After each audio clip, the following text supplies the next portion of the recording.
1절에서 17절입니다. 구약성경 50페이지쯤 있습니다.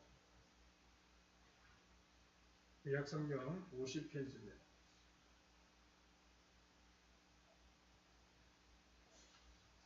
창세기 33장 1절에서 17절입니다.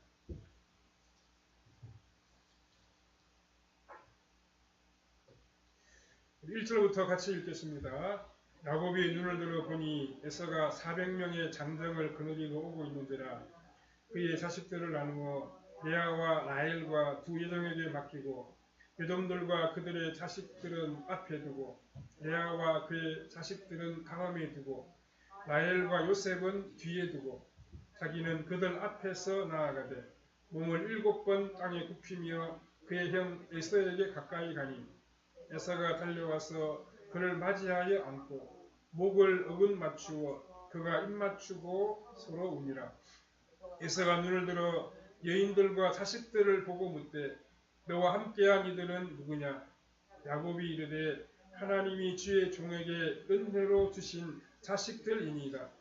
그때 여종들이 그의 자식들과 더불어 나와 절하고 레아도 그의 자식들과 더불어 나와 절하고 그 후에 요셉이 라헬과 더불어 나와 절하니 에서가 또 이르되 내가 만난 이 모든 때는 무슨 까닭이냐? 야곱이 이르되 내 주께 은혜를 입으려 함이니이다. 에서가 이르되 내 동생아 내게 있는 것이 족하니 내 소유는 내게 두라. 야곱이 이르되 그렇지 아니하니이다. 내가 형님의 눈앞에서 은혜를 입었사오면 청하건대 내 손에서 이 예물을 받으소서. 내가 형님의 얼굴을 배운즉 하나님의 얼굴을 본 것 같사오며 형님도 나를 기뻐하심이니이다. 하나님이 내게 은혜를 베푸셨고 내 소유도 족하오니 청하건대 내가 형님께 드리는 예물을 받으소서 하고 그에게 간구함에 받으니라. 에서가 이르되 우리가 떠나자. 내가 너와 동행하리라. 야곱이 그에게 이르되 내 주도 아시거니와 자식들은 연약하고 내게 있는 양떼와 소가 새끼를 데리고 있은즉 하루만 지나치게 멀면 모든 떼가 죽으리니 청하건대 내 주는 종보다 앞서 가소서.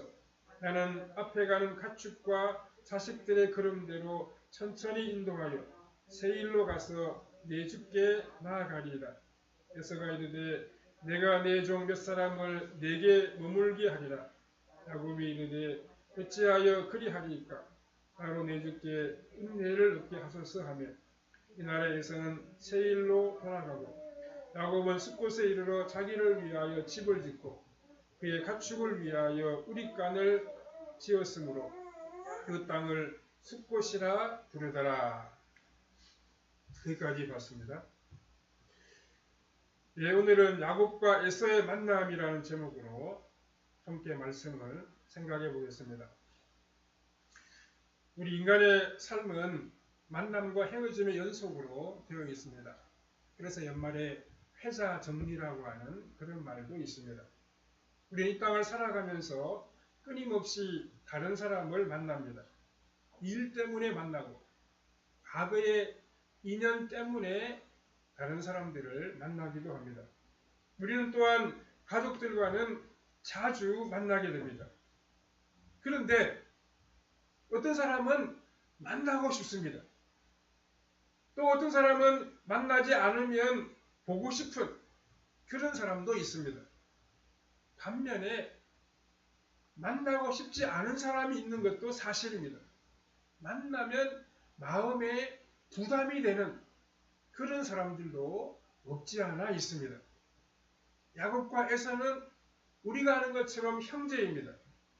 그것도 같은 아버지, 같은 어머니 사이에서 같은 날 태어난 쌍둥이 형제입니다. 하지만 야곱은 에서를 만나기가 싫었고 보는 것이 두려웠습니다.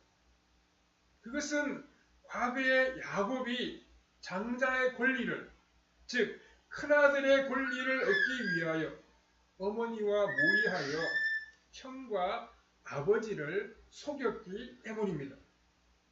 그 후에 에서는 기회가 있으면 동생 야곱을 죽이려고 했습니다. 그만큼 에서는 마음속에 야곱을 향하여 원한을 품고 있었습니다. 이제 외삼촌 라반의 집을 떠나 고향으로 돌아오는 야곱은 형을 만나지 않을 수 없는 그런 형편에 놓이게 되었습니다.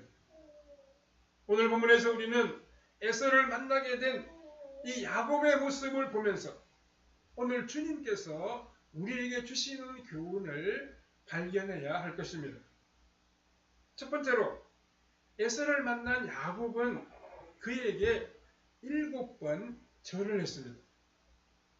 형 에서를 만나러 가는 유혈 참사가 발생하면 가족들 중에 일부라도 건져야 하는데 아마 이런 순서대로 야곱은 살리고 싶었던 모양입니다.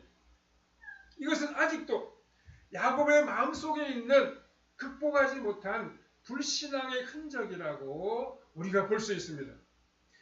야곱과 같은 믿음의 사람에게도 아직 인간적인 편견이 남아있어서 더 사랑하는 자녀와 덜 사랑하는 자녀로 나누었다는 이야기입니다. 야곱은 이렇게 한 후에 에서와 그와 함께한 사람들에게 나아가서 7번 땅에 절을 하면서 자신의 몸을 최대한 낮추었습니다.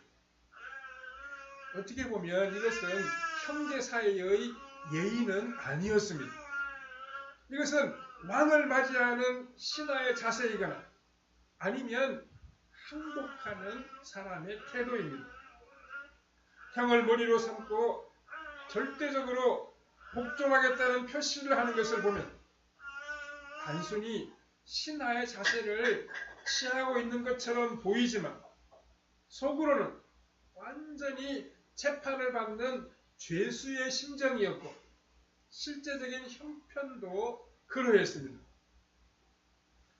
에서의 기분이 좋지 못할 경우 야곱은 죽임을 당할 수도 있었습니다. 도대체 무엇 때문에 야곱이 이와 같은 굴욕적인 상황에 처해야 되는 것입니다. 무슨 잘못을 범했기에 에서 앞에 마치 재판을 받는 죄수처럼 행동을 하고 있는 것이겠습니까? 단순히 20년 전에 장자권을 얻기 위하여 아버지와 형을 속였기 때문만은 아닙니다. 진짜 원인은 야곱의 신앙에 있습니다. 에서에게 신앙이란 하나의 장식품에 불과했습니다. 그러나 야곱에게 있어 신앙이란 그의 생명이자 그의 모든 것이었습니다. 그냥 대충 믿는 사람은 항상 현실지향적입니다. 그런 사람은 이 세상에서 살아남기 위하여 이 세상에 순응하면서 살아갑니다. 세상이 하자는 대로 세상과 타협하며 살아가게 됩니다. 하지만 신앙이 자신의 모든 것인 사람은 이 세상에 순응하지 아니합니다. 야곱도 에서에게 죽도록 헌신했다면 또는 하나님의 말씀을 붙들지 않았다고 하면 이러한 어려움에 처할 이유가 없었던 것입니다. 그러나 야곱은 큰 자가 어린 자를 섬기리라 라고 하는 말씀을 붙드는 바람에 에서의 눈에 도대체 이해할 수 없는 그런 사람이 되고 말았습니다. 이 세상에서 거의 대부분의 그리스도인들이 경험하고 있는 어려움이 바로 이것입니다. 믿음이 좋은 그리스도인은 이 세상에 잘 순응을 하지 못합니다. 이 세상이 모든 것이며 이 세상이 행복이라고 생각하는 사람과 하나님을 주인으로 섬기며 그 말씀에 우선적으로 복종하려고 하는 사람 사이에는 근본적인 차이가 있습니다. 야곱이 에서 앞에서 7번이나 절을 하는 것을 보면 참 야곱이 비겁하다, 이렇게 우리가 생각해 볼 수 있습니다. 그러나 이것은 비겁한 일이 아니었고 훌륭한 행동이었습니다. 한번 생각을 해 보십시오. 아무리 에서가 강하고 야곱이 에서에게 잘못한 일이 있다고 하더라도 그들은 형제 사이입니다. 더구나 10살 이상 나이 차이가 많이 나는 그런 형제가 아니고 같은 날 태어난 쌍둥이입니다. 그런데에도 야곱이 에서 앞에서 전적으로 낮아질 수 있었던 것은 성령님의 능력 때문이었습니다. 야곱은 에서가 실제적으로 아버지의 집을 주관하고 있는 사람이라는 것과 자신이 에서에게 복종하는 것을 하나님께서 기뻐하신다는 것을 알았습니다. 그는 이렇게 철함으로 에서에게 복종한 것이 아니라 하나님의 뜻에 자기 자신을 쳐서 복종시킨 것입니다. 그렇게 했을 때 에서는 더 이상 이제 야곱과 싸워야 할 이유가 없어지고 말았습니다. 아마 야곱을 만나기 전에는 에서의 마음에 야곱을 향한 증오심과 복수심이 불타오르고 있었을 것입니다. 그런데 야곱이 마치 왕을 맞이하듯이 7번이나 절을 하면서 나아오는 모습을 보는 순간 그 증오심은 사라지고 눈물이 쏟아지면서 그를 얼싸안고 입을 맞추게 되었습니다. 하나님의 백성이 이 땅에서 어려움을 당하는 이유가 그 무엇입니까? 물론 신앙적인 이유도 있겠지만 다른 한편으로는 아직도 남아있는 그 교만한 본성 때문입니다. 하나님을 믿는다는 이유로 마땅히 존경해야 할 상관이나 부모님이나 어른들을 존중히 여기지 않을 때 신앙적인 갈등은 더 깊어질 수 있습니다. 그런데 성령께서 우리 마음을 주장하시면 우리는 머리를 숙일 수 있고 겸손해질 수 있습니다. 이것은 그 사람에게 머리를 숙이는 것이 아니라 그 사람을 머리로 두신 하나님께 복종하는 것입니다. 야곱이 에서에게 머리를 숙였을 때 그는 에서만 끌어안는 것이 아니라 온 세상을 끌어안는 진정한 믿음의 사람으로 다시 태어나게 되었습니다. 두 번째로 하나님께서 에서의 마음을 주장하셨습니다. 야곱이 에서에게 나와서 7번이나 절하는 모습을 보자 에서의 마음이 변하기 시작했습니다. 오늘 4절을 보십시오. 에서가 달려와서 그를 맞이하여 안고 목을 어근 맞추고 그와 입 맞추고 서로 우니라 라고 했습니다. 이 모습은 야곱이 상상조차 하지 못한 장면입니다. 야곱은 에서가 자신을 많은 사람들 앞에 세워두고 야 너는 도망갈 때는 언제고 또다시 나타난 이유가 뭐냐? 아버지 집에 뭘 차지하려고 왔지? 이렇게 따질 줄 알았습니다. 하지만 이런 일은 일어나지 않았습니다. 오히려 에서는 야곱을 끌어안고 눈물을 펑펑 쏟았습니다. 이것은 무엇을 보여주고 있습니까? 하나님께서 사람의 마음을 주장하시고 움직인다는 사실을 우리에게 보여줍니다. 에서가 이렇게 했다고 해서 에서가 완전히 새 사람이 된 것은 아닙니다. 에서가 400명의 장정들을 거느리고 야곱에게 다가갔을 때만 해도 그의 마음은 분노로 가득 차 있었을 것입니다. 그러나 머리를 숙이는 야곱의 모습을 보는 순간 미워하는 마음이 눈 녹듯 사라지고 형제에 대한 사랑과 반가운 마음이 일어나게 되었습니다. 우리가 어떤 일을 시작하거나 사람을 만나기 전에 꼭 기도해야 할 이유가 바로 여기에 있습니다. 우리가 만날 사람이 악해진 상태에서 나쁜 마음을 가지고 있는 상태에서 우리를 만나지 않도록 우리 하나님께서 그의 마음을 움직여 달라고 기도해야 합니다. 하나님은 믿는 사람들의 마음만 움직이시는 것이 아닙니다. 믿지 않는 상관, 우리를 적대시하는 사람, 도무지 대화가 되지 않는 사람의 마음속에도 역사하셔서 그가 선한 마음을 가지도록 주장하여 주시는 것입니다.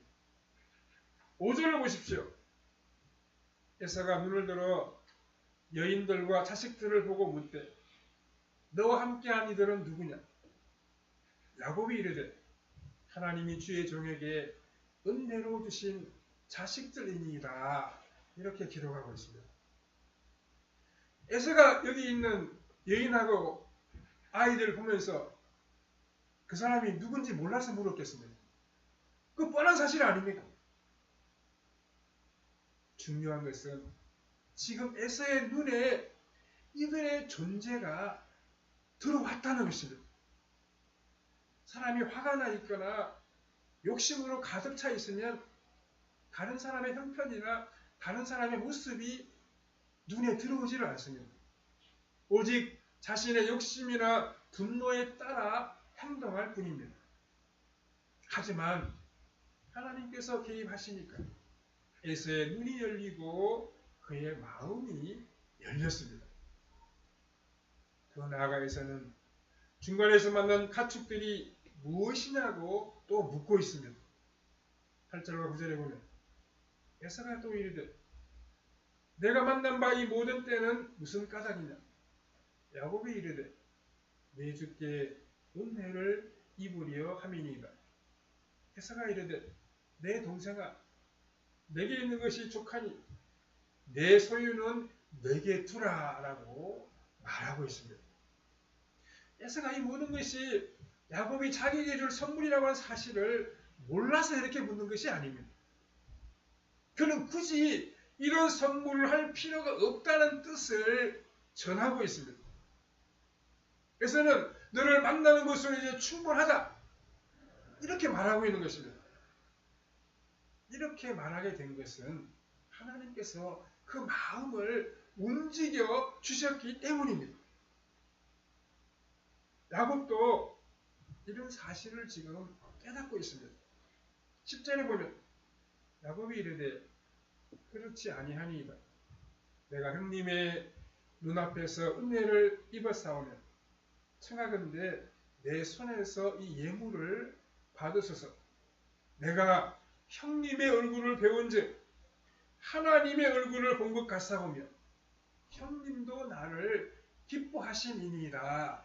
이렇게 말하고 있습니다. 지금 야곱은 에서의 얼굴에서 하나님의 얼굴을 보고 있습니다. 야곱은 에서의 변한 모습을 통해서 참으로 하나님의 간섭하심과 하나님의 선하심을 발견하게 된 것입니다. 그 무엇이 에서의 눈에서 눈물을 흐르게 만들었습니다. 세상의 물질을 좋아하던 에서로 하여금 그 누가 이 많은 선물까지 사양하도록 만들었겠습니다. 그것은 바로 우리 하나님의 손길 때문입니다. 하나님의 간섭하심이 아니고는 이런 일이 도무지 일어날 수가 없습니다. 야곱은 에서의 변한 모습에서 하나님의 얼굴을 보았습니다. 야곱은 하나님께서 자신을 지켜주시고 에서의 마음도 변화시켜 주신 것을 뚜렷하게 알게 되었다는 말씀입니다. 세 번째로 야곱은 에서의 호의를 거절했습니다. 에서는 지금 야곱이 까닭없이 좋았고 또 무엇이든지 도와주고 싶었습니다. 본문 12절 이하를 보십시오. 에서가 이르되 우리가 떠나자. 내가 너와 동행하리라. 야곱이 그에게 이르되 내 주도 아시거니와 자식들은 연약하고 내게 있는 양떼와 소가 새끼를 데리고 있은즉 하루만 지나치게 몰면 모든 때가 죽으리니 청하건대 내 주는 종보다 앞서 가소서. 나는 앞에 가는 가축과 자식들의 걸음대로 천천히 인도하여 새 일로 가서 내 주께 나아가리이다. 에서가 이르되 내가 내 종 몇 사람을 내게 머물게 하리라. 야곱이 이르되 어찌하여 그리하리이까. 나로 내 주께 은혜를 얻게 하소서 하며 그날에 에서는 새 일로 돌아가고 라고 했습니다. 야곱을 오랜만에 만난 에서는 이제 기분이 너무 좋아졌어. 어떻게 해서든지 야곱을 도와주려고 하고 있습니다. 그래서 가나안 부족들이 공격할지도 모르니까 자신이 호위하여 주겠다고 제안했습니다. 그러나 야곱은 도저히 자신은 보조를 맞출 수가 없기 때문에 같이 갈 수가 없다고 말하면서 그 제안을 거절했습니다. 이때에서는 또 몇 명의 하인이라도 남겨서 야곱을 도와주겠다고 말했지만 야곱은 이것마저도 사양했습니다. 그러자 에서는 혼자서 세일로 돌아갔습니다. 물론 에서의 제안은 아주 좋은 마음에서 좋은 뜻에서 한 것이었습니다. 그런데 야곱이 이러한 호의를 거절한 이유는 무엇이겠습니까? 야곱은 에서가 베푸는 호의가 일시적이라는 사실을 잘 알고 있었습니다. 지금은 하나님이 간섭하시기 때문에 악한 마음을 누르고 본성을 감추고 있지만 그렇다고 해서 에서의 마음이 근본적으로 변하거나 달라진 것은 아니었습니다. 에서는 시간이 지나면 얼마든지 그 본래의 본성으로 돌아갈 수가 있습니다. 야곱이 지금 기뻐하고 감사하는 것은 에서가 근본적으로 변했기 때문이 아니라 그의 속에서 역사하시는 하나님을 발견했기 때문입니다. 우리도 다른 사람을 볼 때 그 사람 속에서 살아서 역사하시는 하나님을 보고 기뻐하며 감사해야 합니다. 그렇지 않고 그 사람 자체를 보고 감사하고 좋아하면 얼마 지나지 않아 큰 시험에 빠질 수 있습니다. 좋은 방향으로 변했던 사람도 언제든지 그 나쁜 본성이 되돌아올 수가 있습니다. 야곱은 에서를 만나 그의 호의를 받는 것이 자신의 신앙에서 중요한 부분이라고 생각하지를 아니했습니다. 물론 그를 좋은 관계에서 만날 수 있었던 것은 오직 하나님의 은혜였습니다. 그러나 그렇다고 해서 자신의 삶을 에서에게 다 맡기고 싶지는 않았습니다. 야곱은 지금 에서에게 물질이 있고 힘이 있다고 해서 이제까지 자신을 이끌어 주시고 도와주신 하나님을 버리고 에서에게 도움받는 것을 바라지를 아니했습니다. 에서는 그저 야곱이 넘어야 할 산이었을 뿐입니다. 어떤 사람이 아무리 실력이 있고 재력이 있다고 할지라도 그 사람을 우리의 보호자로 삼을 필요는 없습니다. 그래서 야곱은 에서가 몇 사람의 하인을 남겨서 도움을 주겠다고 한 것도 다 거절했습니다. 그는 더 이상 에서의 도움을 받을 필요가 없었기 때문입니다. 우리가 참으로 하나님을 믿고 의지한다면 그 신앙이 다른 사람들과의 만남을 통해서도 나타나야 합니다. 우리가 이 땅에서 하나님을 모르는 직장 동료와 이웃과의 관계에서 신앙 이외의 문제로 공격받을 일이 없도록 우리는 바르게 또 열심히 살아가야 됩니다. 우리가 신앙생활 하면서 우리 예수 믿는 것 이외에 다른 사람들에게 흠잡힐 일을 하지 말아야 합니다. 그렇게 하는 것이 하나님께 영광을 돌리는 일이 됩니다. 그리고 믿음으로 빛을 발하는 삶을 살아갈 뿐만 아니라 늘 다른 사람들에게 겸손한 모습을 보임으로 다른 사람들과의 만남에서 우리는 빛을 발하고 덕을 세워야 합니다.